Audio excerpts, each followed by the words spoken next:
Heritage Golf Program is something that was created this year at the Fairmont Banff Springs Golf Course. The whole idea is to take people back in time. I think a lot of people, with what's happened with the golf ball, what has happened with the golf clubs, we've kind of lost track of what the game used to be like.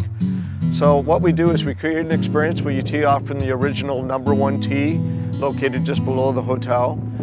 We've kind of recreated what we think are the original tee boxes, and you will have these hickory shafted golf clubs which are actually replicas of the clubs that were used in the 1930s.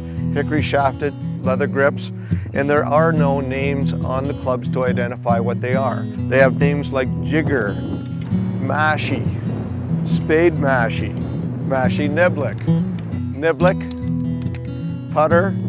The brassy here is similar to today's 2-wood, and the spoon is a fairway wood. And we also have the original blade putter here as well.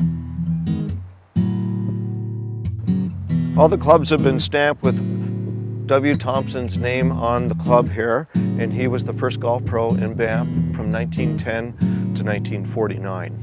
And they actually have created a replica golf ball that was used in the 1930s. And as you can tell, it has a totally different dimple pattern from today's ball. The other thing that we found that is it's very light.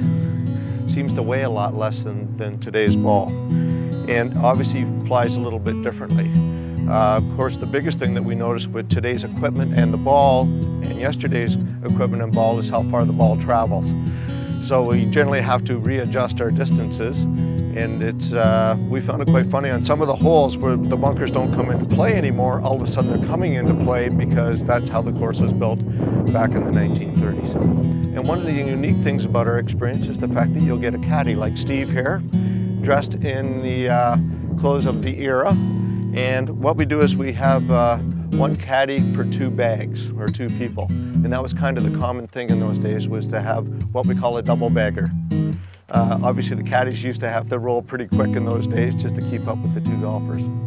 We wanted people to kind of get a feel of the environment that they're in here, that the golf course has been around for a long time. We kind of started this with the skins game back in 2006. And actually on the hole that we're standing right now, the Devil's Cauldron, they brought the hickory shafted golf clubs up for those folks to swing during the skins game. And it was quite funny because Jack Nicklaus and Greg Norman came from an era where they had swung those golf clubs, and they were quite used to it. People like John Daly and Sergio Garcia, not a little bit different, but Sergio Garcia lipped out for a hole-in-one with this hickory shafted club on the Devil's Cauldron here.